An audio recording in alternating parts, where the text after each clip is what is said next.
कल्पना कीजिए, आज का समय है, हम वोट देते हैं, संसद देखते हैं, वहाँ होने वाली बहसों को सुनते हैं, सरकारों से सवाल पूछते हैं, अपने बड़े बड़े नेताओं को एक दूसरे की खिल्ली उड़ाते देखते हैं, लाखों करोड़ों के बजट को पास होते देखते हैं और हमारे प्रतिनिधियों द्वारा नए नए कानून बनते देखते हैं। लेकिन ज़माना वह भी था जब यह सब नहीं था। नमस्कार, मैं हूं मुकुंद और आप देख रहे हैं जनपद का दैनिक विशेष।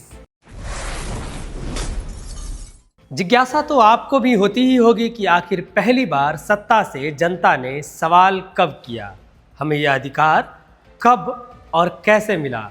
बात है 20 जनवरी 1265 की, जब इंग्लैंड में इतिहास ने करवट ली। 13वीं सदी का इंग्लैंड और राजा था हेनरी तृतीय।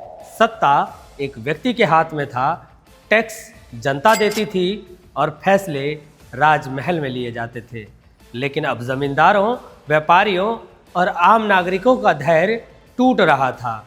राजा के खिलाफ एक आवाज़ उठी, साइमन डी मोंटफोर्ट। वह कोई साधारण विद्रोही नहीं था, वह चाहता था कि राजा जवाबदेह बने। 20 जनवरी 1265 इतिहास का वह निर्णायक दिन था जब लंदन में घटी ये महत्वपूर्ण घटना, जिसे इंग्लैंड की पहली औपचारिक संसद बैठक कहा जाता है। लेकिन यह संसद पहले से बहुत अलग थी। इसमें सिर्फ लॉर्ड्स और चर्च के पादरी नहीं थे, बल्कि अलग अलग काउंटी से आम नागरिकों के प्रतिनिधि भी बुलाए गए। व्यापारियों और नगरों को पहली बार बोलने का मौका मिला। पहली बार था जब सत्ता ने औपचारिक रूप से कहा कि जनता भी शासन में भागीदार है।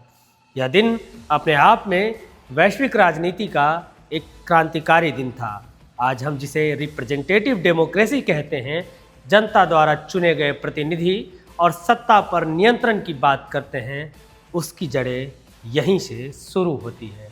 इससे पहले राजा ही कानून होते थे, लेकिन इसके बाद राजा भी कानून के अधीन होने लगे। यही सोच आगे चलकर ब्रिटिश पार्लियामेंट, अमेरिकी कांग्रेस और भारतीय संसद बनी। आज जब हम कहते हैं कि मेरा वोट मेरी ताकत है, संसद में मेरी आवाज़ है, संविधान सर्वोपरि है, तो याद रखिए कि इसकी पहली चिंगारी 1265 की संसद में जली थी।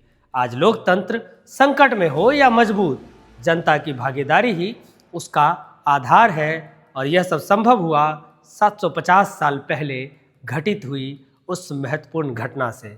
आज के लिए इतना ही, फिर मिलेंगे नई जानकारी के साथ। अन्य खबरों के लिए देखते रहिए जनपद।